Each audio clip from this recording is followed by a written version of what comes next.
Good afternoon, welcome back to Linnets TV with me, Sam Phillips, and I'm joined by Runcorn manager Calum McIntyre. Cal, thanks for joining us. A tough day at the office there, really. 2-0 defeat to City of Liverpool. How'd you feel? Disappointed. I think it's the first time in the 18 months or so since we've been at the football club that we've lost away from home on a Saturday. Our record's been pretty good away from home. It's certainly the first time this season we haven't scored in an away game. So disappointing that where I feel been quite good, I've said to you Saturdays, that run comes to an end. But look, we've been on a really good run of form. It is entirely unrealistic to think that that's what it's going to be week after week after week after week. So we just got to hold our hands up today and go, I don't think we were that poor. I think we played against a good side, a side whose league position doesn't reflect the quality of some of their players, and I thought they were very organised and difficult to beat.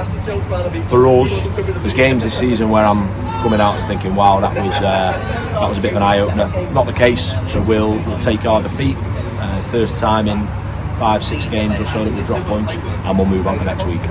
Yeah, no, we obviously mentioned before the game about Lloyd Marsh Hughes extending his loan spell from Chester. I thought he was very good today up front with Ryan Brook, but it's tough when you've got, I know we mentioned an injury list that's ever growing, when you have vital players missing. Yeah, but I think the injuries and illnesses and absences have been worse at certain times of the year. So today I think James Short is obviously a big loss for us on the back line. Eden Gunn's hopefully not far away, and I think it's the first time we've gone without Ewan Murray.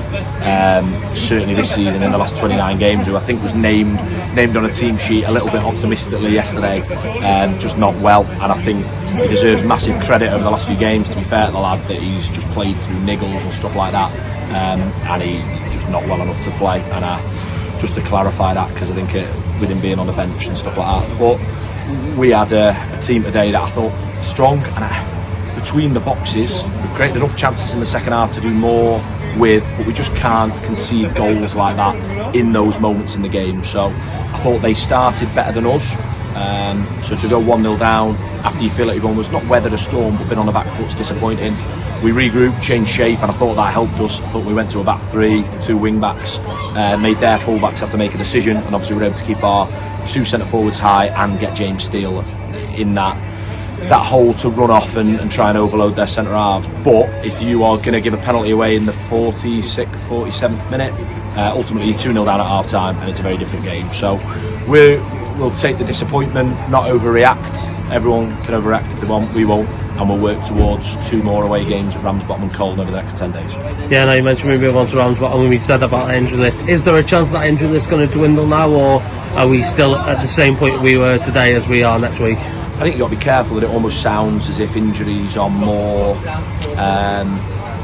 of a part than they are, because that team is one that I'm more than comfortable putting out on the pitch. I hope we'll have Ewan back for a starting point, and to be fair, like I said, he'll have wanted to play today, but physically you've got to try and look after him. Eden Guns possibly, Rain Hellawell, another one that obviously dropped out during the week. So it's tough, but we've got good players, and let's be real, I haven't seen the results from today. Teams at this level are going to lose games of football. I think the skill is to make sure that you don't go back to back, and I don't think we've done that in the league, have we? I don't think we've lost back to back games in what must be, going on 35 games or so. So we know what we have to do on Tuesday and Thursday. Not overanalyse, reflect on the moments of the game that ultimately have let us down, and then work very, very hard towards next Saturday's game and beyond. Now look, that's exciting as a coach. It's dead easy to come out here, isn't it, when we've won, and go over and say how brilliant everything is to supporters. We've lost the game of football, just one game of football, and we'll work hard in the week to make sure that we don't have this feeling again next Saturday. And that will be the same right the way through the season. So important that we reflect on a disappointing result in the context of 22 very, very good games in terms of run of form, and we move on to the next fixture. Perfect. Well, thanks for joining us, Carl. Enjoy your week, and we'll speak to you next Saturday. Thank you. Cheers.